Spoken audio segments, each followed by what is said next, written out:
குடும்பங்களில் பயங்கரமான பாரங்களோடு நம்ம வாழ்ந்து கொண்டிருக்கிறோம். நிறைய குடும்பங்களில் பிரச்சனைகள், மனபாரம், பாரம், தேவை, வியாதி, பல போராட்டங்களில் இருக்கிறோம். அப்போது கடந்த நாட்களில் நான் நேற்றைக்கு ஃபாஸ்டிங் ப்ரேயரில் ஜபத்தை குறித்து சில காரியங்களை நான் சொன்ன காரியங்கள் சபைக்கு அது ரொம்ப பிரயோஜனமாக இருக்கும், எல்லாரும் அறிந்து கொள்ளணும் அப்படிங்கிற தாகம் ஏற்பட்டபடியினால ஒரு நாள் நான் அதை சொல்லுவேன் அப்படின்னு நான் சொன்னேன். ஆண்டவர் கிருபையினால இன்றைக்கு நான் உங்களோடு கூட முடிந்தால் ஒரு அரை மணி நேரத்தில் நான் சொல்ல வேண்டிய காரியங்களை வேகமாக சொல்லிட்டு ஒரு அரை மணி நேரமாவது நம்ம ஜெபிக்க போகிறோம். சபைக்கு வருகிறோம், சில ஆண்டுகளாக வருகிறோம், வாழ்க்கையில் எந்த மாற்றமும் இல்லை, ஒரு மாற்றமும் இல்லை. அப்போ எப்படி இருந்தோமோ அப்படியே இருக்கிறோம். வியாதி மாறலை, சாபங்களில் எந்த மாற்றமும் இல்லை, பாவங்களும் அப்படியே தொடர்கிறது. அப்படியே அன்னைக்கு எப்படி இருந்தோமோ கொஞ்சம் மாற்றம் சில நாட்கள். எனக்கு சில குடும்பத்தை நினச்சா வருத்தமாக இருக்கும். ரட்சிக்கப்பட்ட ஆரம்பத்தில் உங்களை பற்றி ஊரே பேசுச்சு, ஆகா ஓஹோன்னுச்சு. ஆனால் இன்றைக்கு பழைய குருடி கதவை திரடின்னு வாழ்க்கை ரொம்ப மோசமாக இருக்கு. அந்த தெருவில் இருக்கிற ரட்சிக்கப்படாதவர்களை காட்டிலும் கேவலமாக வாழுகிற ஒரு வாழ்க்கை. அங்கே இருக்கிற கண்ட காரியங்களை ஆராதிக்கிறவங்கெல்லாம் நல்லா இருக்காங்க. ஆனால் உங்கள் குடும்பம் கேவலமாக இருக்கு. வெக்கப்படுகிற அளவில் புருஷன் மனைவி சண்டை, குடி போத, பிள்ளைகள் கீழ்ப்படியாமல் ரொம்ப கேவலமாக இருக்கு. இதுதான் சபையா? இதற்காக தான் தேவன் ரத்தம் சிந்தினாரா அப்படிங்கிற பாரம் எனக்குள்ள. அப்போ நான் கடந்த நாளில் தேவ சமூகத்தில் அந்த பாரத்தின் உச்சக்கட்டத்துக்கு வந்தது சுகவீனம், பலவீனம், போராட்டம், நிம்மதியற்ற தன்மைகள். நம்ம தேவ பிள்ளைகள் அல்லவா, நம்ம எல்லாருக்கும் ஒரு வைத்தியம். நீங்கள் காய்ச்சலுக்கு போனால் டாக்டர் ஒரு மாத்திரை கொடுப்பார், வேற ஒரு வியாதியாக போனால், இருதய பலவீனமாக போனால் வேற டேப்லெட் கொடுப்பார், கிட்னி ப்ராப்ளமாக போனால் வேற ஒரு மாத்திரை கொடுப்பார். ஆனால் சபையில் ஒரு மருந்து, ஒரே மருந்து, எல்லா பிரச்சனைக்கும் ஒரு மருந்து, அது அருமருந்து, அதுதான் ஜெப மருந்து.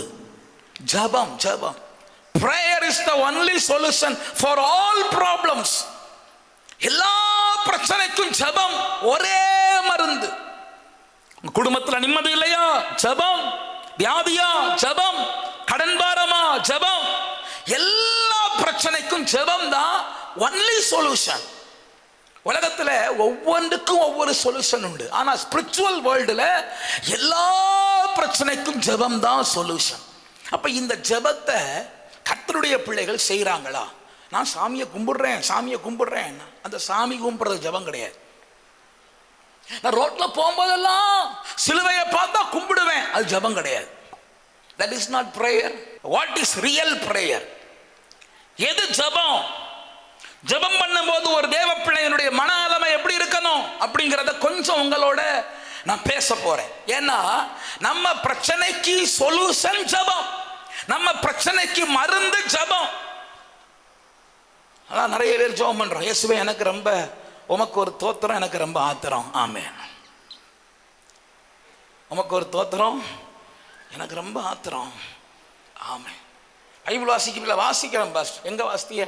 அதான் நீங்க நாள்தோறும் வாசிக்க கேலண்டர் கொடுத்துருக்கீல, நீங்க தானே கொடுத்தீங்க. எப்படி நம்மளே பார்க்குறோம் பாருங்க, நீங்க தான் கொடுத்தீங்க. தொங்க போட்டிருக்கேன் பாஸ்டர். சில ஆட்கள் சொல்றாங்க 1க்கு 2 தொங்க போட்டிருக்கேன். ஹாலில் தொங்க போட்டிருக்கேன், பெட்ரூம்ல தொங்க போட்டிருக்கேன். எழும்புனா ஒரு வசனம், நடந்தா ஒரு வசனம். நானா கொடுத்தேன்? ஆண்டுன்னு கொடுக்கறதா சபையினுடைய வாக்கு தத்தம். பைபிளை வாசிங்க. அல்லேலூயா. அதனால இப்படியெல்லாம் ஜெபம் பண்றது, இப்படியெல்லாம் கர்த்தரை தேடுதலா நினைச்சு அநேகர் ஏமாந்து போறான். அப்போ எப்படி ஆண்டவரை தேடணும் அப்படின்னு வேதம் சொல்லுகிறது. கர்த்தரை கண்டடையத்தக்க சமயத்தில் அவரை தேடுங்கள், அவர் சமீபமாக இருக்கையில் அவரை நோக்கி கூப்பிடுங்கள். ஏன்னா ஆண்டவர் சமீபமாக இருக்கிற ஒரு நேரம் இருக்கிறது, கண்டடையத்தக்க சமயம்னு ஒரு சமயம் இருக்கிறது. அல்லேலூயா. பல இடங்கள்ல ஆண்டவர் கூப்பிட்டார் தேவ பிள்ளைகளை. கூப்பிட்ட நேரம் எல்லாம் எந்த நேரம் தெரியுமா? அதிகாலையில எழும்பி வருவதற்கு கூப்பிட்டார். காலையிலே மோசையை பார்த்து ஆண்டவர் சொன்னார், நீ காலமே எழுந்து, அதிகாலமே எழுந்து. ஈசாக்கை பலியிடுவதற்கு ஆபிரகாம் போகும்போது அவன் அதிகாலையுமே எழுந்து. பல இடங்கள்ல அதிகாலை தான் கர்த்தரை தேடுகிற நேரம். ஆகவே தேவ பிள்ளைகளே, நீங்கள் அதிகாலமே கர்த்தரை தேடணும். அது மாத்திரமல்ல, ஜெபிக்க போகிற தேவ பிள்ளைகள் சில டிப்ஸ் உங்களுக்கு சொல்றேன். 1 நாளாகமம் 17ஆம் அதிகாரம் 25ஆம் வசனம். 1 நாளாகமம் 17ஆம் அதிகாரம் 25ஆம் வசனம் வாசிக்கலாமா? வேகமா. உனக்கு வீடு கட்டுவேன் என்று என் தேவனாகிய கர்த்தர் நீர் உமது அடியான் செவி கேட்க வெளிப்படுத்தினீர். ஆகையால் உமக்கு முன்பாக விண்ணப்பம் பண்ண உமது அடியானுக்கு மனதைரியம் கிடைத்தது. ஜெபிக்க எனக்கு தைரியம் கிடைத்தது என்று அருமையான தேவ மனிதர் தாவீது சொல்லுகிறார். எனக்கு ஜெபிக்க தைரியம் கிடைத்தது. எப்படி தைரியம் கிடைத்தது என்று சொல்லி கேட்டா சொல்றாரு, ஆண்டவரே வீடு கட்டுவேன்னு சொன்னீரே. அப்படின்னா என்ன அர்த்தம்? வாக்குத்தத்தங்களை நினைத்து ஜெபிக்கணும். ஆண்டவர் உங்களுக்கு கொடுத்த வாக்குத்தத்தங்கள் இன்றைக்கு நேற்றைக்கு அல்ல, போன மாதம் முந்தின மாதம் அல்ல, போன ஆண்டு முந்தின ஆண்டு அல்ல. கர்த்தர் என்னெல்லாம் வாக்கு உங்களுக்கு கொடுத்தாரோ அத்தனை வாக்குகளையும் நினைத்து சொல்லி ஜெபிக்கிறது தைரியமா ஜெபிக்கிற ஒரு ஜெபம். தேவ சமூகத்தை அண்டுவதற்கு, கவனிங்க, ஒரு இடத்தை கிளைம் பண்ணுவதற்கு நமக்கு எப்படி ஒரு டாக்குமெண்ட் உதவிகரமா இருக்கிறதோ, இந்த இடம் என்னுடையது அப்படின்னு ஒருத்தர் சொல்றாங்கன்னா, இல்லைங்க டாக்குமெண்ட் இருக்கு பாருங்க, அப்படி காண்பிக்கிறது போல கர்த்தர் உங்களுக்கு அருளின ஒவ்வொரு வாக்கு தத்தங்களும் உங்களுக்கான ஆசீர்வாத உறுதிப்படிவம், டாக்குமெண்ட். ஆண்டவரே இப்படி சொன்னீரே, எனக்கு இப்படி சொன்னீரே, அப்படி ஜெபிக்கிற ஜெபம் தேவ சமூகத்தில் ஒரு தைரியமா ஜெபிப்பதற்குரிய சூழ்நிலையை உருவாக்கும். நீங்க ஜெபிக்க போகும்போது ஆண்டவர் செய்வாரா செய்ய மாட்டாரான்னு பயப்பட வேண்டாம், தைரியமா கேட்கலாம். எப்படி தெரியுமா? உங்களுக்கு ஆண்டவர் கொடுத்த வாக்கு தத்தங்களை சொல்லி அது ஒரு பெரிய தைரியத்தை உங்களுக்கு கொடுக்கும். எனக்கு வீடு கட்டுவேன் நீங்க தானே சொன்னீங்க, அதனால என்ன வீடு? குடும்பம் என்கிற வீடு கட்டுவேன்னு சொன்னீங்கல்ல, அதனால உங்க சமூகத்துல ஜெபிக்கிற தைரியம் எனக்கு கிடைத்தது. ஹல்லேலூயா. எபிரேயர் 10ஆம் அதிகாரம் 20ஆம் வசனம் வாசிக்கலாமா? எபிரேயர் 10:20. எபிரேயர் 10:20. அந்த மார்க்கத்தின் வழியாய் பிரவேசிப்பதற்கு அவருடைய இரத்தத்தினாலே நமக்கு தைரியம் உண்டாயிருக்கிறபடியினால். நல்ல கவனிங்க, பழைய நாட்கள்ல ஆலயத்துக்குள்ளே பிரவேசிக்கிற அந்த பிரவேசம் 3 பகுதியாக இருந்தது. ஒன்று பிரகாரம், இரண்டாவது பரிசுத்த ஸ்தலம், மூன்றாவது மகா பரிசுத்த ஸ்தலம். இந்த பிரகாரத்தில் பிரவேசிக்கிற ஜனங்கள் அங்கே நிற்க வேண்டும், அங்கதான் பலிபீடம் எல்லாம் உண்டு. அதுக்கு பிறகு ஆசாரியர்கள் ஊழியம் செய்கிற பரிசுத்த ஸ்தலம்னு ஒரு பகுதி இருக்கிற, தூபம் காட்டுகிற இடம், சமூகத்தப்பம் வைக்கிற இடம், அந்த ஒரு பகுதி. கவனிங்க, இஸ்ரவேலிலே 2 ஆராதனை முறைகள் உண்டு. ஒன்று ஜெப ஆலயங்கள், இரண்டாவது தேவாலயம். தேவாலயம் ஒன்றுதான், ஜெப ஆலயங்கள் அநேகம். ஆண்டவருடைய பிரமாணங்களை சொல்லி அதை ஜனங்களுக்கு நினைப்பூட்டி ஜனங்களுக்கு பிரசங்கிப்பதற்கு ஒரு ஜெப ஆலய தலைவனும், டெடிகேட்டட் பர்சன், ஒரு ஜெப ஆலய தலைவனும் அங்க இருக்கிற ஜனங்களும் கூடுவார்கள். ஆங்காங்கே கூடி ஓய்வு நாள் தோறும் ஜெப ஆலயங்கள்ல கூடி ஆண்டவருடைய காரியங்களை தியானிப்பார்கள். ஆனா தேவாலயம் ஒன்றுதான் எருசலேம்ல.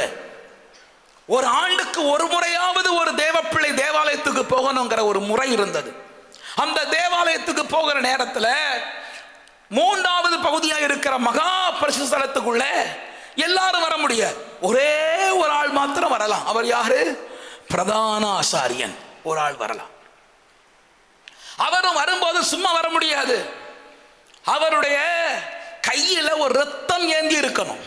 அது என்ன ரத்தம்னா, பழுதற்ற ஒரு ஆட்டுக்குட்டியின் ரத்தம். அந்த ரத்தம் ஏந்தி காது மடல்கள் ரத்தம் தெளித்து தான் உள்ள வரணும். உள்ள வரும்போதே அவருடைய இடுப்புல, கவனிங்க, அவருடைய இடுப்புல கயறு கட்டி இருக்கும். அந்த கயறு வெளியே கிடக்கும். ஏன்னா இந்த மனிதனுடைய பாவ நிவாரணத்தை தெய்வம் ஏற்றுக்கொள்ளாமல் இந்த மனுஷன் சரியில்லாமல் இருந்தார்னு கர்த்தர் கண்டா அவரை உயிரோட வெளியே அனுப்ப மாட்டார், அங்கேயே கொன்னுருவார். கொன்னா அந்த பாடியை வந்து தூக்க கூடாது, அந்த கயர்ல தான் இழுக்கணும். ஏன் அங்க என்ன விசேஷம்னா, தேவனுடைய உடன்படிக்கை பெட்டி அங்கே உண்டு, கர்த்தருடைய பெட்டி கிருபாசனம் அங்கே உண்டு. கிருபாசனம்னா என்ன? கிருபையின் ஆசனம், அதான் கிருபாசனம். அந்த கிருபாசனம் அங்கே இருக்கிறது. அங்கே கிருபாசனத்துக்குள்ளே, உடன்படிக்கை பெட்டி என்கிற கிருபாசனத்துக்குள்ளே 3 பிரதானமான காரியங்கள் இருக்கிறது.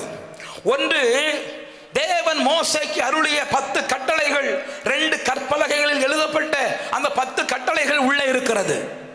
இரண்டாவது, மனாந்தரத்தில் ஆண்டவர் ஜனங்களை நடத்தி கொண்டு வரும்போது வானத்தில் இருந்து மன்னாவை கொடுத்தாரே, அந்த மன்னா என்பது என்ன என்று ஜனங்கள் ஆச்சரியப்பட்டார்களே, அந்த மன்னா வைக்கப்பட்ட ஒரு பொற்பாத்திரம் அதற்குள்ளே இருக்கிறது. மூன்றாவது, தேவன் அழைத்த ஆரோனை ஜனங்கள் கேள்வி கேட்டார்கள். நீ மட்டும் என்ன பாஸ்டரா, நீ மட்டும் பெரிய ஆளா, அப்படி கேள்வி கேட்டான். யார் தேவனுடைய ஊழியக்காரன் என்பதை ஒரு ராத்திரியிலே ஆண்டவர் நிரூபித்து காண்பித்தார். 10 கோலை 12 கோலை கொண்டு வர சொன்னார். 12 கோல் கொண்டு வரணும். அந்த 12 கோலையும் தேவ சமூகத்தில் வைக்கணும், ஆசரிப்பு கூடாரத்தில் வைக்கணும். கவனிங்க, இந்த 12 கோலை ஆசரிப்பு கூடாரத்தில் வைக்கும் போது எந்த கோல் ஒரு இரவோடு துளிர்க்கிறதோ, துளிர்க்குமா? வெட்டப்பட்ட கோல் துளிர்க்குமா? கோல் துளிர்க்குமா? வெட்டப்பட்ட மரம்னா கூட துளிர்க்கும். வெட்டப்பட்ட மரமா துளிர்க்கிற சில மரங்களை சொல்லுங்க பார்ப்போம். சில செடியோ மரமோ சொல்லுங்க. முருங்கை மரம். புரியல? இல்ல அது இல்ல, தனியா வெட்டி வச்சு முளைக்கிறது. தண்டு, கம்பு. என்ன? புங்க மரம் கூட கம்பு வெட்டி வைக்கிறாங்க, பத்திரிக்கைகளா? ஆனா அது வெளியே இருந்து முளைச்ச மாதிரி தெரியல. நிறைய கம்பெல்லாம் முளைக்குது. ஆனா சீவப்பட்டு, தோல் சீவப்பட்டு ஒரு கோல் போல மாற்றப்பட்ட ஒரு கோல் துளிர்க்குமா? துளிர்க்கவே துளிர்க்காது. ஆனா ஒரு 12 கோலை வச்சாங்க. ஒவ்வொரு கோத்திரத்துக்கு ஒரு கோல். லேவி கோத்திரத்துக்கு ஆரோனின் கோல். ஆனா மீதி 11 கோலும் ஆண்டவர் சொன்னார், நாளைக்கு காலையில வந்து பாருங்கள், எவனுடைய கோல் துளிர்த்திருக்கிறதோ அவன்தான் நான் தெரிந்து கொண்ட ஊழியக்காரன் கர்த்தர் பேசினார். எல்லா கோலும் அப்படியே இருக்கிறது. ஆனா ஆரோனின் கோல் துளிர்த்து அது காய் விட்டிருந்தது. அல்லேலூயா! துளிர்க்கிறது மாத்திரமல்ல, அங்க காயே வந்துடுச்சு. ஆண்டவர் அந்த கோலை எடுத்து உடன்படிக்கை பெட்டிக்குள்ள வைக்க சொன்னார். இந்த மூன்று பிரதானமான பொருட்கள் உடன்படிக்கை பெட்டிக்குள்ளே வைக்கப்பட்டது. அல்லேலூயா! இந்த உடன்படிக்கை பெட்டியை வந்து பார்ப்பதற்கு ஆசாரியன் ஆண்டுக்கு ஒரு முறை வருவான். ஆனா வரும்போது அவன் பரிசுத்தமா இருக்கணும். வரும்போதே அவனுக்கு பயமா இருக்கும். ஐயோ, என் பாவத்தை ஆண்டவர் மன்னித்தாரா தெரியலையே, என் பாவத்தை ஆண்டவர் மன்னித்தாரா தெரியலையே. இன்னைக்கு பலிபீடத்துல கவனிங்க, இன்னைக்கு பலிபீடத்துல யாரோ ஏறுறாங்க. எந்த ஆராதனை முறை கர்த்தருக்கு பிடிக்கும்? எல்லா ஆராதனையும் ஆண்டவர் ஏற்றுக்கொள்ள மாட்டார். ஆண்டவரே, ஆராதனை உமக்கே, கூரைக்கு மேல கூட போகாது ஆராதனை. ஆராதனை என்பது தேவன் முகர்ந்து கொள்ளுகிற ஒரு நல்ல விஷயம். எப்படி அன்றைக்கு பலி செலுத்தும் போது பலியின் வாசனையை கர்த்தர் முகர்ந்து கொண்டு ஜனங்களை ஆசீர்வதித்தாரோ, எக்ஸாம்பிள் சாலமோன் 1000 சர்வாங்க தகன பலியை செலுத்தினான். கர்த்தர் அந்த தகன பலிகளை ஏற்றுக்கொண்டு முகர்ந்து கொண்டு அன்னைக்கு ராத்திரியே சாலமோனுக்கு தரிசனமாகி, சாலமோன் விரும்புகிறதை கேள் அப்படின்னு வந்தார். ஏன்னா பலி கர்த்தருக்கு பிடிக்கும். இன்னைக்கு நேரடியா பலி செலுத்த முடியாது, ஆனா வாயிலிருந்து வருகிற ஒரு ஸ்தோத்திர பலிகள் கர்த்தருக்கு பிடிக்கும். ஆனா முறையா செலுத்தணும். அல்லேலூயா! முக்காடு போடாம சொல்ற பலியை கர்த்தர் ஏற்றுக்கொள்ள மாட்டார். ஆமென். சகோதரிமாரெல்லாம் முக்காடு போடுற அந்த நாட்கள்லாம் பயங்கர ஒழுங்கா இருக்கும். வயலட் அருணமா பாடினாங்க, சாரணவரமா பாடினாங்க. அவங்க பாடின விதங்களே வித்தியாசமா இருக்கும். அவங்களும் சகோதரிமார் தான், அவங்களும் பைபிள் படிச்சவங்க தான், அவங்களும் கர்த்தருடைய பிள்ளைகள் தான். இன்னைக்கு முக்காடும் கிடையாது, ஒன்றும் கிடையாது, வித்தியாசமா இருக்காங்க. ஆராதனை நல்லது, முறைப்படி கர்த்தரை ஆராதிக்கணும். ஒரு ஆமீன் சொல்லுங்க. அல்லேலூயா. எல்லாம் நான் அது 5ஆம் தேதி பேசுறேன். எல்லா ஆராதனையும் அப்படியே மேல போயிடாது பிரதர். எல்லா ஆராதனையும் ஆண்டவர் ஏற்றுக்கொள்ள மாட்டார். அதனால இந்த உடன்படிக்கை பெட்டிக்கு முன்பாய் வருகிற ஆசாரியன் நடுங்கி வருவான். ஐயோ, பிழைப்பனா சாவனா தெரியலையே. அவனுடைய நம்பிக்கையில ஒரு நம்பிக்கை, அவனுடைய பயத்தில் ஒரு நம்பிக்கை. கையில ஏந்தி இருக்கிற ரத்தம், இந்த ரத்தம் என்ன காப்பாற்றும், இந்த ரத்தம் என்ன காப்பாற்றும். அதுபோல ஜபத்தில் போகிற உங்களை பார்த்து பிசாசு பல குற்றம் சாட்டுவான். நீ யோகியமா, நீ சரியா, நீ ஜெபம் ஆண்டவர் கேட்பாரா, அவன் ஜெபம் கூரைக்கு மேல போகுமா, அவன் ஜெபத்துக்கு பதில் கிடைக்குமா? இப்போ நீங்க சொல்லணும், நான் சரியா தப்பான்னு எனக்கு தெரியல, ஆனா நான் கையில ஏந்தி இருக்கிற ரத்தம் பரிசுத்தம் உள்ள ரத்தம், இயேசுவின் ரத்தம். தேவ பிள்ளையே, ஜெபிக்க போகிற உங்களுக்கு, அந்த மார்க்கத்துக்குள் போகிற உங்களுக்கு ஒரு பெரிய மனதைரியத்தை கொடுக்கிற இயேசுவின் ரத்தத்தை நீங்க ஏந்தி கொண்டு ஜெபத்துல போகும்போது ஜெபிக்கிற தைரியத்தை கர்த்தர் உங்களுக்கு கொடுக்கிறார். அந்த ஆட்டுக்குட்டியின் ரத்தத்தில் கூட சந்தேகப்படலாம், பழுதோ பழுதற்றதோ தெரியலையே. நம் கையில் இருக்கிற ரத்தம் இயேசுவின் ரத்தம், பழுதற்ற ரத்தம். அல்லேலூயா. நேற்றைக்கு ஒரு பாடல் பாடின, ஒரு பழைய பாடல், ரொம்ப அழகான ஒரு பாடல். அல்லேலூயா. கிருபாசன தண்டை நெருங்குவோ, திருரத்தம் கரத்தில் ஏந்தி நிற்போ, கிருபாசன தண்டை நெருங்குவோ, திருரத்தம் கரத்தில். கிருபாசன தண்டை தான் எலிசபெத்துக்கு ஆண்டவர் பிள்ளை பிறக்கும்னு சகரியாவோடு சொன்னார். கிருபாசன தண்டை தான் கர்த்தருடைய சத்தம் ஜனங்களுக்கு உண்டாகும். கிருபாசன தண்டை போனாதான் ஆசீர்வாதம் வரும். தேவ பிள்ளையே, அந்த கிருபாசனம் தான் ஜெபம். கிருபாசன தண்டை நெருங்குவோம், திருரத்தம் கரத்தில் ஏந்தி நிற்போம். அல்லேலூயா, அல்லேலூயா. கண்டேன் சகாயம் இரக்கமே, கர்த்தர் கிருபை என்றும் உள்ளது. பாடுவோம். கர்த்தர் கிருபை என்றும் உள்ளது. கோடா கோடி ஸ்தோத்திரம் ஏறெடுப்போம். ராஜாதி ராஜன், தேவாதி தேவன், இயேசு கிறிஸ்துவுக்கே மகிமை. ராஜாதி ராஜன். பாடுவோம்.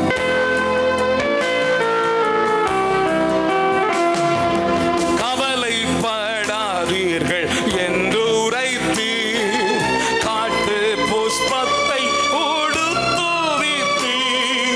கவலைப்படாதீர்கள், ஆமே, காட்டு புஷ்பத்தை உடுத்துவித்தீர். அல்லேலூயா, அல்லேலூயா.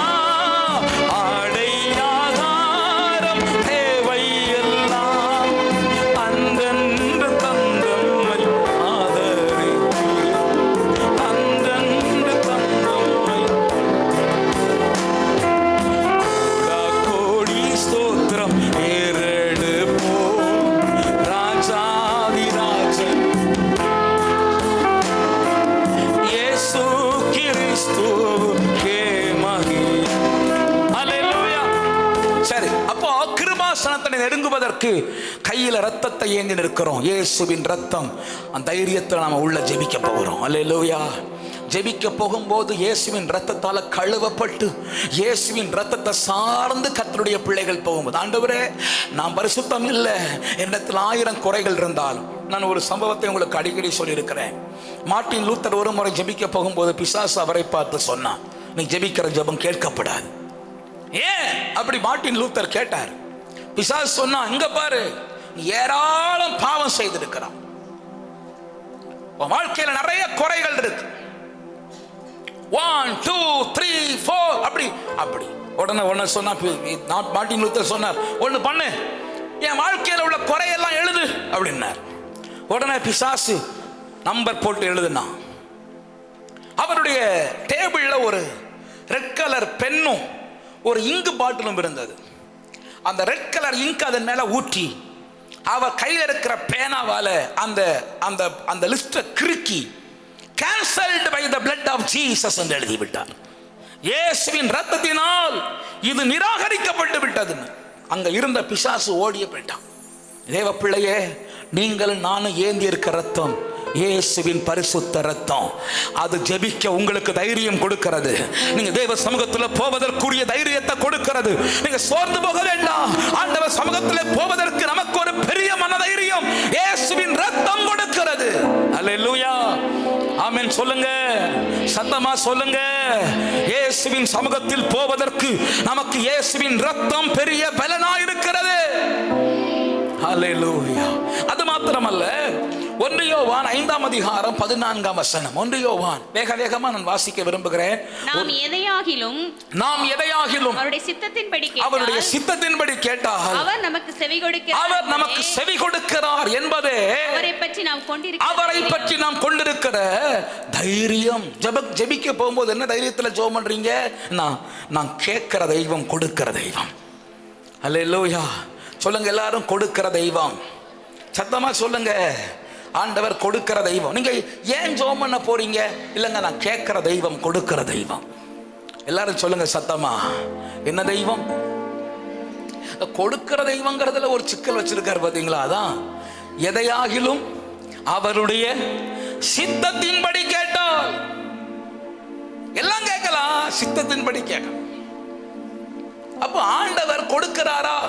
ஆமா, பொருளை கொடுப்பார், அற்புதம் கொடுப்பார், பதிலை கொடுப்பார். எல்லாரும் சொல்லுங்க, என்ன கொடுப்பாரு? பொருளை கொடுப்பாரு, இல்லைன்னா அற்புதம் கொடுப்பார், இல்லைன்னா செய்வார், பதிலை கொடுப்பார். பாலனீச்சர் சொல்றார், கர்த்தர் உங்களுக்கு 3 பதில் கொடுக்கிறார். நாம் அதை சில நேரத்தில் யோசிக்கிறது இல்லை. 3 பதில், 3 answers from God. 1 எஸ், ஆம். 2வது இல்லை, 3வது காத்திரு. நம்ம நிறைய நேரங்கள்ல இல்லைங்கிறதே ஏற்றுக்கொள்ள மாட்டேங்கிறோம்.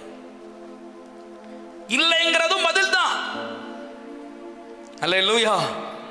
பிரேசன் என்ன பார்த்து கேட்கிறான்னு, இங்கே ஒரு உதாரணத்துக்கு, டாடி ஸ்கூலுக்கு போனோம், அதனால ஒரு ஹெலிகாப்டர் வாங்கித்தாங்க. என்ன வாங்கி தரணும்? ஹெலிகாப்டர். நான் சொல்றேன், ஹெலிபேட் இல்லடா இங்கன்னா. இல்லை, எங்க ஸ்கூல் மொட்டை மாடியில் இறங்கிக்கிறேன் அப்படி சொல்றானு. நான் ஒரு தகப்பனா என்னால் வாங்கி கொடுக்க முடியாதுன்னு வைங்க. இதே வார்த்தை அம்பானிட்ட கேட்டாலும் அம்பானி என்ன சொல்லுவாரு? அவன் பையன் ஸ்கூலுக்கு போனவனு ஹெலிகாப்டர் வாங்கி தர கேட்டா கொடுப்பாரா? அம்பானியாவே இருக்கட்டும், கொடுப்பாரா? சொல்லுங்கம்மா, உன் சந்தேகமா இருக்கோ? கொடுக்க மாட்டார். பிள்ளைய கெடுக்க விரும்புறவன் தான் என்ன வேணாலும் கொடுத்து வளர்ப்பான். கொடுக்க மாட்டார். அவர் நோங்கிறார். இந்த நோல வர்ற பிரச்சனை உங்களுக்கு இப்ப சொல்ல போறேன். என்ன கவனிங்க, நோல வர்ற பிரச்சனை. நீங்க நிறைய பேர் ஜெபம் பண்றீங்க, ஆண்டவர் நோங்கிறார். நோன்னு சொன்ன உடனே, இப்ப இவனையே உதாரணம் வச்சு சொல்றேன். அவன் என்கிட்ட என்ன சொல்றான்? டெய்லி டேடிட்ட 2 மணி நேரம் ஜெபம் பண்றான். 2 மணி நேரம் என்கிட்ட கேட்கறான், டாடி ஒரு ஹெலிகாப்டர் வாங்கித்தாங்க, ஒரு ஹெலிகாப்டர் வாங்கித்தாங்க. ஹெலிகாப்டர் விடுங்க ஐயா, எனக்கு ஒரு 50,000 ரூபாய்க்கு ஃபோன் வாங்கித்தாங்க. 50,000 ஃபோன், 10,000 ரூபாய்க்கு ஃபோன் வாங்கித்தாங்க. நான் என்ன செய்கிறேன்? முடியாது. நோ. இது என் பதிலா இல்லையா? எல்லா சபையும் கவனிங்க, என் பதிலா இல்லையா? அந்த பதிலை அவன் ஏற்றுக்கொள்ள மாட்டேங்கிறான். அவனுக்கு அது பதிலா தெரியல, அவனுக்கு அது எதிர்மறையா இருக்கு. ஆனா என் பக்கத்தில் நான் பதில் கொடுத்துட்டு இருக்கிறேன். அவன் சொல்லுகிற ஒவ்வொரு ஜெபத்திற்கும் I am giving answer. No no no.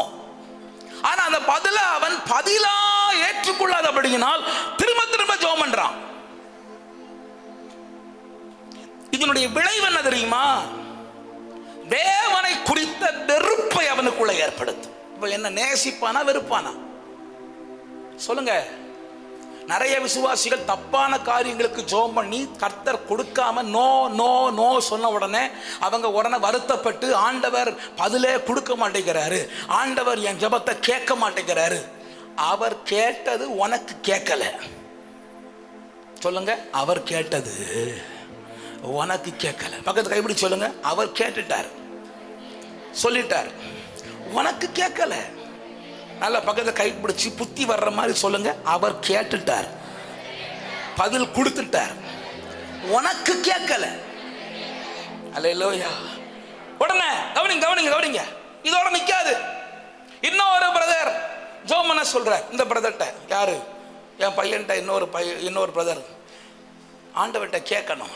இவன் சொல்லுவான், ஆண்டவர்கிட்டயா கேட்க போறீங்களா? அவர் கொடுக்கறவங்களுக்கெல்லாம் கொடுக்குறாரு. அல்லேலூயா. கொடுக்குறவங்களுக்கெல்லாம் கொடுக்குறாரு. ஆனா நம்ம கேட்டா மட்டும் கொடுக்க மாட்டேங்கிறார். பிடிச்சவங்களுக்கு தான் கொடுப்பாரு போல. விசுவாசம் குறைஞ்சிரும், அவிசுவாசம் வந்துடும். நிறைய தேவ பிள்ளைகள் சோர்ந்து போக காரணம், கர்த்தர் உங்களுக்கு கொடுக்கிற பதிலா நினைக்காம கேட்க மாட்டாரு. அவங்க ஜெபத்தை கேட்கிறார். நானும் இத்தனை வருஷம் கேட்டுட்டு இருக்கிறேன், தரமாட்டேங்கிறார். கேட்கிறேன் தரமாட்டேங்கிறாரு. என் கடன் மாறணும்னு எவ்வளவு ஜெபம் பண்றேன். பாஸ்டர் 10 நாள் உபவாசம் பண்ண சொன்னார், நான் வந்துட்டேன், ஜெபம் பண்ணேன், ஒழுங்கா ஜெபம் பண்ணேன். ஆனா கடனே மாறலையே. அதனால மனம் சோர்ந்து கொஞ்சம் ஊத்துறேன், கேட்கிறேன் ஊத்துறேன், கேட்கிறேன். சகோதரர்களே, பயறு வலிக்கு பாஸ்டர், வலி தாங்க முடியல, ஆனா ஜெபம் பண்றேன், கர்த்தர் கேட்கல. நீ உன் பாவ வாழ்க்கையை விடாம கர்த்தர் ஜெபத்தை கேட்கவே மாட்டார். நிறைய நேரங்கள்ல ஆண்டவர் நமக்கு பதில் கொடுக்கிற தெய்வம், கொடுக்கிறார். அவருடைய சித்தப்படி கேட்டா கொடுக்கிறார். அல்லேலூயா. சிகரெட்டை பிடிக்கிறேன், புண்பட்ட மனதை புகையிட்டு ஆத்துறேன், இதெல்லாம் வழி கிடையாது. ஆனா கேட்கிறேன் பகாத விதமா. யாக்கோபுல 4:2 ரொம்ப அழகா இருக்கு. 4:2 யாக்கோபு 4:2 சீக்கிரம் வாசிப்பீங்களா? யாக்கோபு, நீங்கள் இச்சித்தும் இச்சித்தும்னா என்ன?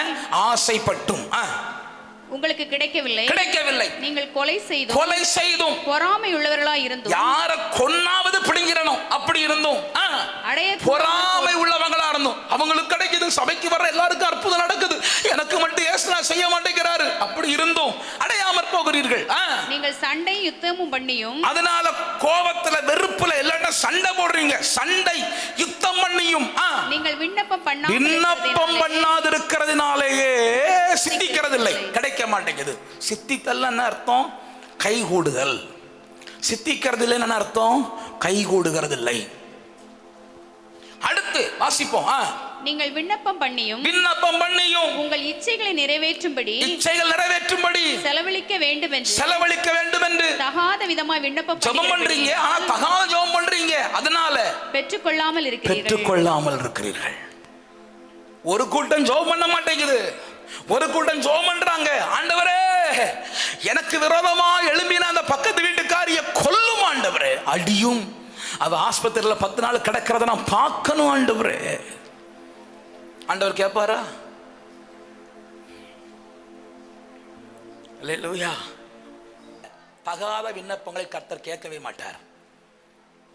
ஆண்டவரே, என் மாமியார் ரொம்ப டார்ச்சரா இருக்கிறா, ஒரு அற்புதம் நடக்காதப்பா, கேட்கவே மாட்டார். நீ ஜெபம் பண்ணா இன்னும் 2 வருஷம் கூடும் லைஃப். அல்லேலூயா. 75 போக வேண்டியது 85 வரைக்கும் போகும். ஏன்? கர்த்தர் உன் ஜெபத்தை கேட்டிருக்கிறார்.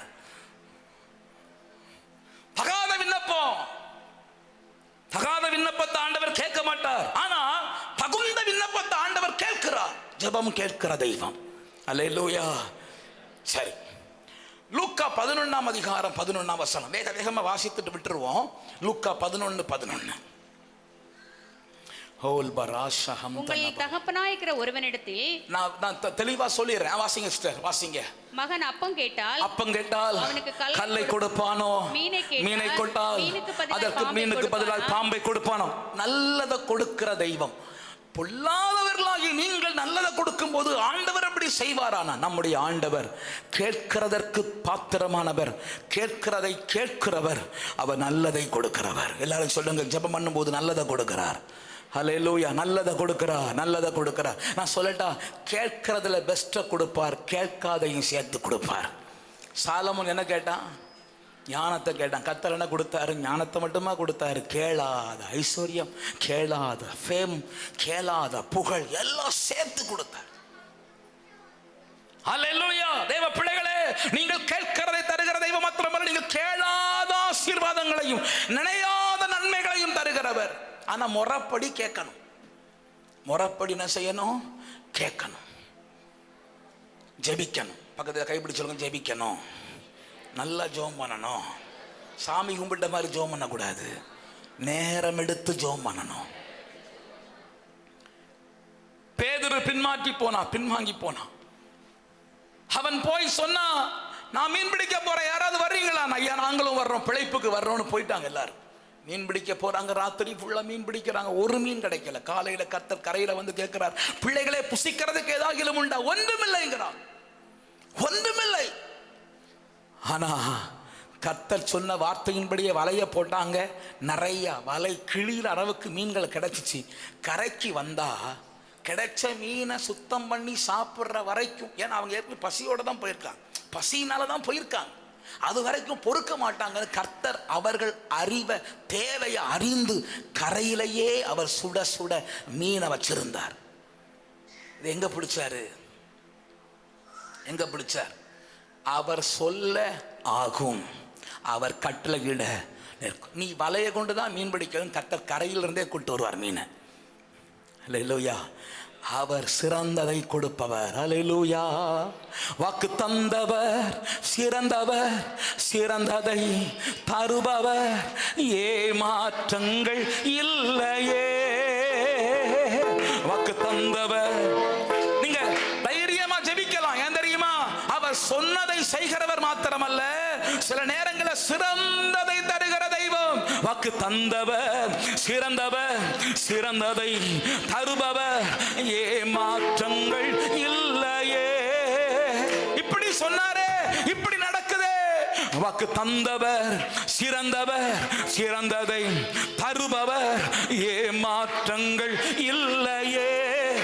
வாக்கு பண்ணினவர் மாறிடா, வாக்கு தத்தம் நிறைவேற்றுவார். வாக்கு பண்ணினவர், வாக்கு தந்தவர் சிறந்தவர், சிறந்ததை தருபவர், ஏமாற்றங்கள் இல்லையே. வாக்கு தந்தவர் தருபவர், அவர் மனிதர் அல்லவே, பொய் சொல்வதில்லையே. அவர் உண்மை உள்ளவர், வாக்கு மறப்பதில்லையே. அவர் மனிதர் அல்லவே, பொய் சொல்வதில்லையே. அவர் உண்மை உள்ளவர், வாக்கு மறப்பதில்லையே. வாக்கு தந்தவர் சிறந்தவர், சிறந்ததை தருபவர், ஏமாற்றங்கள் இல்லையே. வாக்கு தந்தவர் சிறந்தவர், சிறந்ததை தருபவர், ஏமாற்றங்கள் இல்லையே. சிறந்ததை தருகிற தெய்வம். அவர்கிட்ட கேளுங்க. அதனாலதான் வாலிப பிள்ளைகளுக்கு அடிக்கடி சொல்வேன், நீ சூஸ் பண்ணாத, அவர் சூஸ் பண்ணி தருவார், சிறந்ததை தருவார். படிப்ப தேவன் தருவார். ஜபி, தேவ சமூகத்தில் உட்கார்ந்து ஜோம் பண்ணு, அவர் சிறந்ததை தருவார். அல்லேலூயா, அல்லேலூயா. அவர் தருவார், மகிமையா இருக்கும். அல்லேலூயா. லூக்கா 19 அதிகாரம் 31 வசனம் வாசிக்கலாமா? லூக்கா 19:31.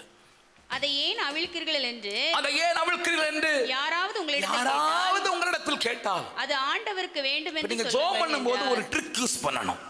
ட்ரிக், ஒரு தந்திர வார்த்தை. என்ன தெரியுமா? ஆண்டவரே, இது உமக்கு வேண்டும். உங்களுக்கு வேலை வேணுமா? இப்படி கேட்கணும், எனக்கு வேலையை தாரும். யாருக்கு சொல்லுங்க, யாருக்கு வேலை வேணுமா? வேலை வேணுமா? ஆண்டவரே, நான் பிழைக்கணும்ப்பா, எனக்கு வேலை தாருமப்பா. No no no. வேலை வேணுமா? ஆமா. யாருக்கு? கர்த்தருக்கு. அல்லேலூயா. யாருக்கு வேலை வேணும்? ஆண்டவருக்கு. எதை சுகம் வேணுமா? ஆமா ஆண்டவர் எனக்கு ஒரு ஜீவனை தாரும். எதற்கு? கர்த்தருக்கு. எதையுமே ஆண்டவருக்கு கேளுங்க அம்மா. பிரதர், எதை கேட்டாலும் கர்த்தருக்கு கேளுங்க, அவிழ்க்கப்படும். நான் உங்கள்ட்ட ஒரு கேள்வி கேட்கிறேன். உடையக்காரர் ஒருத்தர் ஒரு கழுதையை அவிழ்க்கிறத பார்த்துட்டு சும்மா நிப்பாரா? ஒரு கழுதையை அவிழ்க்கிறாங்க, உடையக்காரங்க பார்த்துட்டு அமைதியா இருப்பாங்களா? சரிங்க அவிழ்த்துட்டு போங்க அப்படி சொல்லுவாங்களா? சொல்ல மாட்டாங்க. சண்டைக்கு வருவாங்கல்ல. ஆண்டவர் சொல்றாரு, கர்த்தர் உனக்கு அவிழ்க்க சொல்லி இருக்கிற காரியத்தை அவிழ்க்கும் போது ஒருவன் வந்து ஏன் அவிழ்க்கிறோம் என்று கேட்டா ஒரு வார்த்தை பயன்படுத்து, இது ஆண்டவருக்கு வேண்டும். ஆண்டவருக்குன்னு கேட்டா அற்புதம் நடக்கும். அல்லேலூயா. சுகம் வேணுமா? எதற்கு வேணும்? ஆண்டவருக்காக. படிப்பு வேணுமா? ஆண்டவர் நல்ல படிப்பு தாரும். எதற்காக? கர்த்தருக்காக. எதை கேட்டாலும் ஆண்டவருக்கு கேளுங்க பிரதர், சிஸ்டர், ஆண்டவருக்கு கேளுங்க. சொந்த வீடு வேணுமா? ஆண்டவரே சொந்த வீடு கொடுங்கப்பா. சொந்த வீட்டுல உங்களை மகிமைப்படுத்தும் ஆண்டவரே. அந்த வீட்டு மூலமா 2 பேர் ரட்சிக்கப்படுவாங்கப்பா. எனக்கு எதை கொடுத்தாலும் கர்த்தருக்கு பயன்படுத்துவேன். எனக்கு ஆண்டவர் எதை கொடுத்தாலும் கர்த்தருக்கு என்று ஆண்டவரை பிரதானப்படுத்தினா ஜெபத்திலே தேவனுடைய அற்புதம் விளங்கும். அல்லேலூயா. ஜெபம் பண்ணும்போது ஒரு பெரிய ஞானமான வார்த்தை, கர்த்தருக்கு. அல்லேலூயா. எல்லாரும் சொல்லுவீங்களா? ஜெபம் பண்ணும்போது யாருக்காக கேட்கணும்? கர்த்தருக்கு. சுகம் கேளுங்க, பலன் கேளுங்க, வருமானம் கேளுங்க, ஆஸ்திகளை கேளுங்க, எதை கேட்டாலும் ஆண்டவரே உங்க நாமத்தின் மகிமைக்காகப்பா அப்படி கேட்டீங்கன்னா அற்புதம் நடக்கும். அல்லேலூயா. சரி, வேகமா போயிருவோம். நேரம் ரொம்ப இன்னொரு 5 நிமிடங்கள் தான் இருக்கு. 65ஆம் சங்கீதம் 2ஆம் வசனம். ஜெபத்தை கேட்கிறவரே, ஜெபத்தை கேட்கிறவரே, மாம்சமான யாவரும் உம்மிடத்தில் நாம் ஆராதிக்கிற தெய்வம் ஜெபம் கேட்கிற தெய்வம். நான் சொல்றேன், கொடுக்கிற தெய்வம் முதல்ல சொன்னேன், இப்ப கேட்கிற தெய்வம். அல்லேலூயா. சிலட்டெல்லாம் போய் நீங்க பேசி பாருங்க, உங்க பேச்ச கேட்கவே மாட்டாங்க. ஆனா ஆண்டவர் கேட்கிறவர். கேட்கிறவர் என்ன சொல்றோங்கிறத கேட்பார். உங்க பிரச்சனையை விட பெரிய பிரச்சனை உள்ள ஒருத்தட்ட போய் உங்க பிரச்சனையை பத்தி சொன்னீங்கன்னா, அட சிஸ்டர் இதுதானே, இதுக்காகவா இவ்வளவு வருத்தப்படுறீங்கம்மா. ஆனா ஆண்டவர் உங்க பிரச்சனைய நீங்க புரிந்து கொள்ளுகிறத விட கொஞ்சம் அதிகமாவே நன்றாய் புரிந்து கொள்ளுகிறவர். அல்லேலூயா. இந்த அழகான கண்கள் என்னை கண்டதால் இந்த பாட்டுல ஒரு வார்த்தை ரொம்ப அழகா வரும்.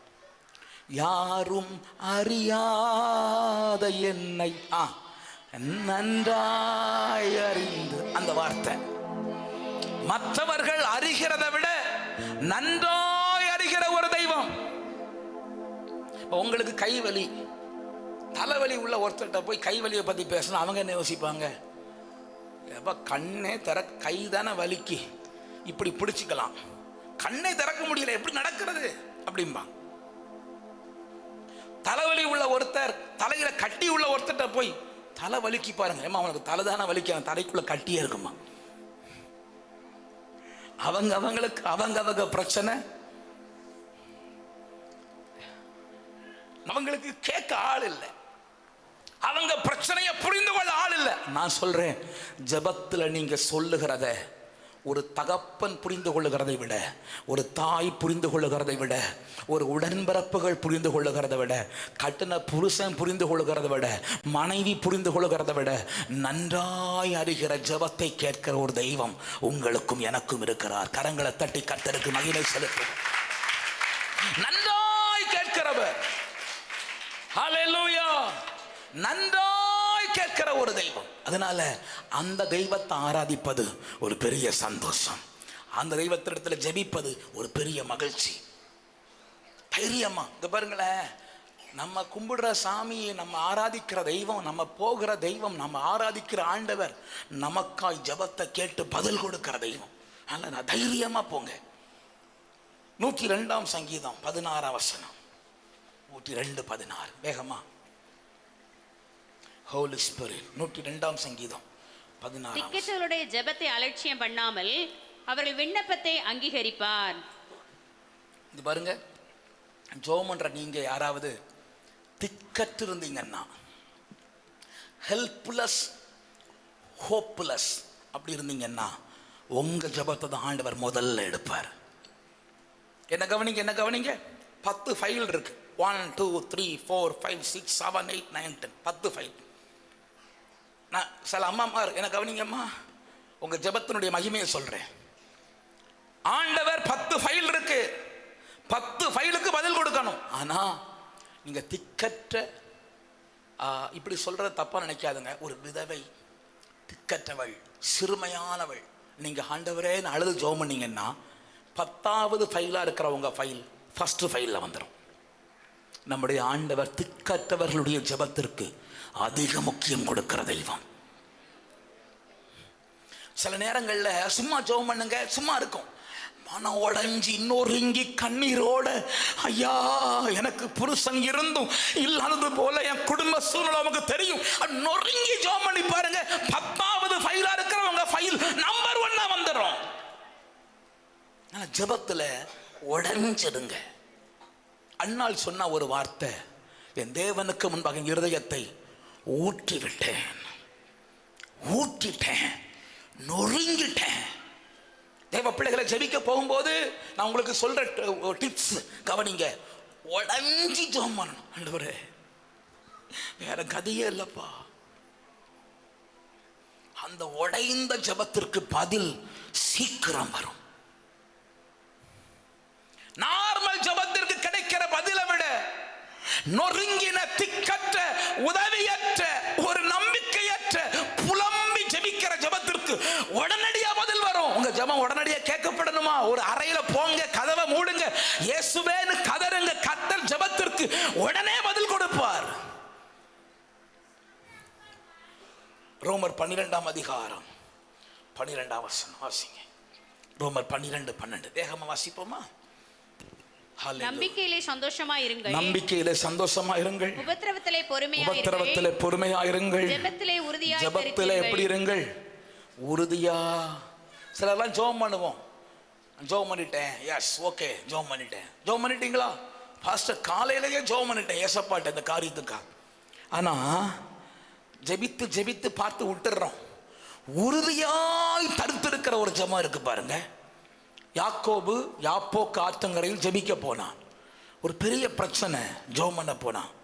ஜெபித்து முடிகிறது வரைக்கும் அவன் எழும்பவே இல்லை, பதில் கிடைக்கிறது வரைக்கும். கவனிங்க, தானியேல் ஜெபிக்க போனான். முதல் நாளிலே பதில் வந்துடுச்சு. தானியேல் ஜெப வீரனுக்கு பதில் கர்த்தர் கொடுக்கிறார். முதல் நாள் வந்துடுச்சு. ஆனா 21 நாள் பதில் தடைப்பட்டு இருக்கிறது. தானியேல் எழும்பிட்டாரா? நான் கேட்கிற கேள்வி பதில் சொல்லுங்க. தானியேல் எழும்பிட்டாரா? எழும்பி போயிட்டாரா? ஜெபத்திலிருந்து எழும்பிட்டாங்களா? எழும்பலையே. பதில் கிடைக்கும் வரை முதல் நாளே ஆன்சர் ப்ரொவைடட். ஆன்சர் முதல் நாள் வந்துடுச்சு. ஆனா கையில தான் கிடைக்கல. அந்த கையில கிடைக்காத பதில் கையில வந்து கிடைக்கும் வரை அந்த 21 நாளும் தேவ சமூகத்தில் போராடி கொண்டிருக்கிறான் தானியேல்.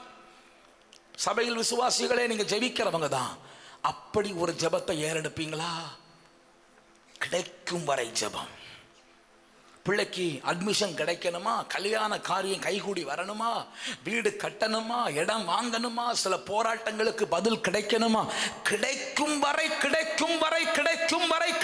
வரை ஜெபத்துல உறுதியா தரித்திருக்கிற ஒரு அனுபவம் வேணும். அதெல்லாம் அற்புதத்துக்கு ஒரு வழி. மத்தேயு 21ஆம் அதிகாரம் 22ஆம் வசனம். மத்தேயு 21:22 வேகமா வாசிங்க. மத்தேயு 21:22 மேலும் நீங்கள் விசுவாசம் உள்ளவர்களாய் ஜெபத்திலே எவைகளை கேட்பீர்களோ அவைகளை எல்லாம் பெறுவீர்கள் என்றார். எப்படி கேட்கணும்?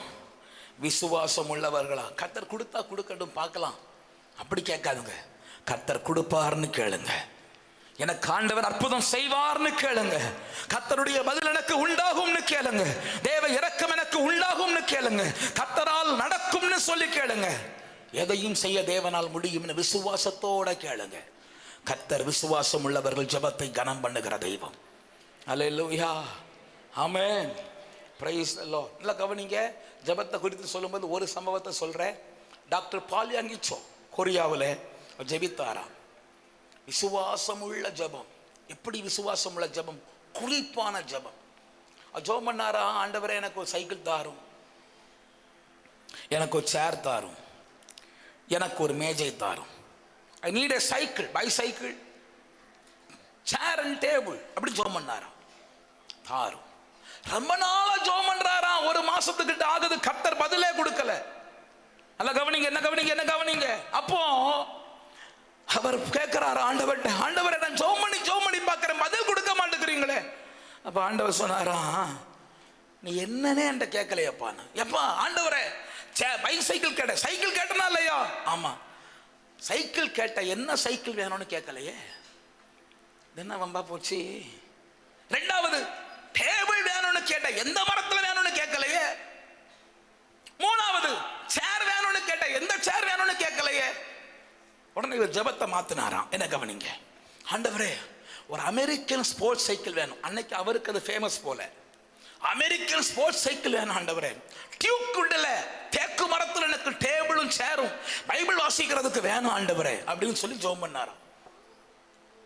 ஒரு 2-3 நாட்களுக்குள்ளாக கொரியாவில் இருந்த ஒரு மிஷனரி, அவர் அயல் நாட்டுக்கு போறார், சொந்த நாட்டுக்கு போறார். போகும்போது இவருடைய முகவரியை தேடி வந்து இவருடைய கதவை தட்டி, are you falling it? So yes, ஆண்டவர் என்னோடு பேசினார், உனக்கு 3 பொருள் கொடுக்க, நான் ஊரை காலி பண்ணி போறேன், என் பொருள் எல்லாம் எடுத்து வச்சிருக்கிறேன், அதுல 3 பொருளை மட்டும் உங்களுக்கு கொடுக்க ஆண்டவர் பேசினார். என்ன கொடுக்குறீங்க? வெளியே வந்து பார்த்தா அவர் அமெரிக்கக்காரர், அமெரிக்கன் ஸ்போர்ட்ஸ் சைக்கிள் நிக்குது. தேக்கு மரத்துல இப்போதான் நான் ஒரு டேபிள் சேர் எனக்காக பண்ணேன், அதை கொண்டு வச்சிருக்கார். அவர் ஆண்டவர் நினைச்சு ரொம்ப ஸ்தோத்திரம் பண்ணாராம், துதிச்சார். ஆண்டவரே, என் ஜெபத்தை கேட்கிற ஒரு தெய்வம், என்ன விசுவாசம். ஒரு பொம்பளை பிள்ளை பாலனி சொட்ட வந்து கேட்டுச்சா, ஐயா எனக்கு கல்யாணம் ஆகலன்னு ஜெபம் பண்ணுங்க. இதுக்கு பிறகு லைஃபே மாறிடுச்சு. அந்த பிள்ளைகிட்ட அவர் சொன்னாரா, கல்யாணம் ஆகணுமா, அப்படி ஜெபம் பண்ணா போதாதுமா, உனக்கு எந்த கலர்ல மாப்பிள்ளை வேணும்னு கேட்டார். அப்போ எனக்கு இந்த கலர்ல. அவர் சொன்னாரா, நீ ஒன்று பண்ணு, போய் உட்கார்ந்து உனக்கு எந்த கலர்ல மாப்பிள்ளை வேணும், சுருட்ட முடி வேணுமா, நீட்டு முடி வேணுமா, முடியே இல்லாம வேணுமா, அப்படியெல்லாம் எழுதி கொண்டு வா அப்படின்ட்டு இவன் நம்ம எழுதி கொண்டு வந்து பைபிள்ல வச்சுச்சான். என்ன கவனிங்க, ஜெபத்துக்கு கர்த்தர் பதில் கொடுக்கிற விதத்தை சொல்றேன். பைபிள்ல வச்சு இவர் கை வச்சு ஜெபம், ஆண்டவரே இந்த மகளுடைய விருப்பத்தை எழுதி இருக்கிற அப்பா, இதன்படி அவளுக்காக கடவுதுன்னு அனுப்பிட்டார். இவர் வேற ஒரு முறை வேற ஒரு நாட்டில் போய் பிரசங்கம் பண்ண போறார். பாலிங்கச்சோ அங்க ஒரு குடும்பம் 2 பிள்ளைகளோட ஜெபம் பண்ண வர்றாங்க. அப்ப ஜெபம் பண்ணும்போது இந்த மகள் சொல்றாளாம், ஐயா என்ன அடையாளம் தெரியுதான்? தெரியலையம்மா, நீ எந்த ஊர்காரி? நான் இந்த ஊர்ல உள்ளவள், உங்க சபைக்கு வந்தேன், எனக்கு கல்யாணம் ஆகாம தடையா இருந்துச்சு. ஏதோ தோஷம் எல்லாம் சொல்றாங்களே, என்ன தோஷம்? செவ்வாய் தோஷம், நாக தோஷம், அப்படி ஒரு தோஷம். அதனால கல்யாணமே ஆகாம இருந்துச்சு. நான் ஜெபம் பண்ணேன், நீங்க ஜெபம் பண்ண வந்தேன், நீங்க எனக்கு இப்படி எல்லாம் எழுதுன்னு சொன்னீங்கல்ல, ஐயா நீங்க எழுத சொன்னது போலயே எனக்கு புருஷனை கொடுத்திருக்காரு அப்படின்னு. நம்முடைய ஆண்டவர் மன விருப்பத்தின்படி தந்தருளி நம்முடைய ஆலோசனை எல்லாம் நிறைவேற்றுகிறவர். நிறைய சகோதரிமார் யோசிக்கிறாங்க, எங்க வீட்டிலேயும் ஒரு ஆள் இருக்கு, நான் நினைக்கிறது போல இருந்தால் நல்லா இருக்குமே பாஸ்டர், ஏதாவது சூனியங்களையும் பண்ணுவீங்களா, நான் நினைக்கிறது போல மாறணும். நான் சொல்லட்டா, உங்களுக்கு இன்னைக்கு ஒரு சூனிய ட்ரிக்கு சொல்லித்தரேன். ஜெபம் பண்ணுங்கள், சூழ்நிலைகளை மாற்றுகிற இயேசு. விசுவாசம் உள்ள ஜெபத்தை கனம் பண்ணி உங்கள் விசுவாசத்தின்படியே உனக்கு ஆக கடவுதுன்னு சொன்னாரு, அந்த மகிமையின் ஆசீர்வாதத்தை கர்த்தர் உங்களுக்கு தருவார். விசுவாசிங்க, ஆண்டவர் சூழ்நிலைகளை மாற்றுவார். அல்லேலூயா. பிலிப்பியர் 4:6 வாசித்து முடிக்க போகிறோம். பிலிப்பியர் 4:6. நீங்கள் ஒன்றுக்கும் கவலைப்படாமல் எல்லாவற்றையும் குறித்து உங்கள் விண்ணப்பங்களை ஸ்தோத்திரத்தோடு கூடிய ஜெபத்தினாலும் வேண்டுதலினாலும் தேவனுக்கு தெரியப்படுத்துங்கள். ஜெபம் பண்ணி தேவனுக்கு தெரியப்படுத்துங்கள். அப்பொழுது எல்லா புத்திக்கும் மேலான சிஸ்டர் பிரதர் ஜெபம் பண்ணும்போது என்ன நடக்கும் தெரியுமா? எந்த புத்திக்கும் எட்டாத ஒரு நிம்மதி ஆண்டவர் தருவார். அல்லேலூயா. எல்லா புத்திக்கும் மேலான தேவ சமாதானம். உங்கள் இருதயங்களையும் சிந்தைகளையும் கிறிஸ்து இயேசுவுக்குள்ளாக காத்துக்கொள்ளும். அதை கவனிங்க. நான் உங்களுக்காக ஜெபம் பண்ணுறேன். ஜெபிக்கும் போது ஜெபம் பண்ண சொல்கிறீங்க. அப்போ பாஸ்டர் இது நடக்குமா, இது ஆகுமா, என்னவாகும் கேட்டு சொல்லுங்க ஆண்டவர்கிட்டன்னு சொல்கிறீங்க. நான் உங்களை பார்த்து நிச்சயமாக அது நடக்கும் அப்படின்னு நான் உங்களுக்கு அசூரன்ஸ் எல்லாம் கொடுக்குறேன். கண்டிப்பாக நடக்கும் பிரதர் சிஸ்டர், கண்டிப்பாக ஆகும் அப்படி சொல்கிறேன். எதன் அடிப்படையில் சொல்கிறேன் தெரியுமா உங்களுக்கு? அதில் பல காரியம் உண்டு. வேத வசனத்தோடு கர்த்தரின் மூலம் பேசுவார், அல்லது எனக்கு ஆண்டவர் நேரடியாக சில காரியங்களை ஜெபத்தில் பேசுவார். என்ன கவனிங்க, சில காரியங்களுக்கு இதுவும் கர்த்தர் எனக்கு கொடுக்கிற ஒரு வழிமுறை. என்ன தெரியுமா? ஜெபம் பண்ணி முடித்த பிறகு அதை குறித்த ஒரு பெரிய தேவ சமாதானம் இருதயத்தை ஆட்கொள்ளும். பெரிய தேவ சமாதானம். நீங்க கலங்கி நிற்கிற கலக்கம் எனக்கு இருக்காது. அந்த காரியத்துக்கு நான் ஜெபம் பண்ணியிருப்பேன். ஜெபம் பண்ணி முடிச்ச உடனே ஒரு பெரிய சமாதானம். நான் நிச்சயமா கர்த்தர் செய்வார்னு டெஃபினட்டா நடக்கும்னு சொல்லுவேன். ஏன் தெரியுமா? எனக்கு தெரியும் இந்த தேவ சமாதானமே அற்புதத்திற்கான வழின்னு எனக்கு தெரியும். நடந்துரும்னு தெரியும். அண்ணாள் அம்மா சபையில வந்து ஜெபம் பண்ணா, வெளியே போகும்போது அப்பொழுது கதறிக்கொண்டு வந்தவள் வெளியே போகும்போது என்னமோ நடந்தது மாதிரி போறா. பிள்ளை பிறந்துச்சா, கன்சீவ் ஆச்சா, இல்ல கன்சீவ் ஆகும்னு யாராவது அவள்கிட்ட சொன்னாங்களா? தீர்க்கதரிசனம் வந்துச்சா? ஒண்ணும் இல்லை. ஆனா ஒரு சமாதானம். அல்லேலூயா. தேவ பிள்ளைகளே, ஜெபிக்கிற உங்களுக்கு அற்புதம் நடக்குமாங்கிறதுக்கு ஒரு அடையாளம் சொல்லுகிறேன். ஒரு தேவ சமாதானம். நீங்க ஜெபம் பண்ணி பாருங்க. உட்கார்ந்து அமர்ந்திருந்து ஜெபம் பண்ணி பாருங்க. ஒரு அரை மணி நேரம், ஒரு மணி நேரம் கொஞ்சம் தேவ சமூகத்தில் உட்கார்ந்து ஜெபம் பண்ணி பாருங்க. அப்படியே ஒரு சமாதானம் அறப்பம் பாருங்க. இனம் புரியாத சமாதானம், இனம் புரியாத கர்த்தருடைய அதான் சொல்ல, எந்த புத்திக்கும் எட்டாத சமாதானம். என்ன இவங்க இப்படி நிம்மதியா இருக்காங்க? சமாதானம். கல்யாணத்துக்கு ஜெபம் பண்ணிருப்பீங்க, நடக்குமா நடக்காதா என்னன்னு தெரியலையேனா ஒன்றும் இல்லை. கர்த்தர் பொறுப்படுத்திட்டார்னா பெரிய ஆறுதலை தருவார். அதற்கு பிறகு கலக்கமே ஏற்படாது. அல்லேலூயா. ஆண்டவர் உங்களை அப்படி நடத்துவார். ஜெபம் பண்ணுவீங்களா?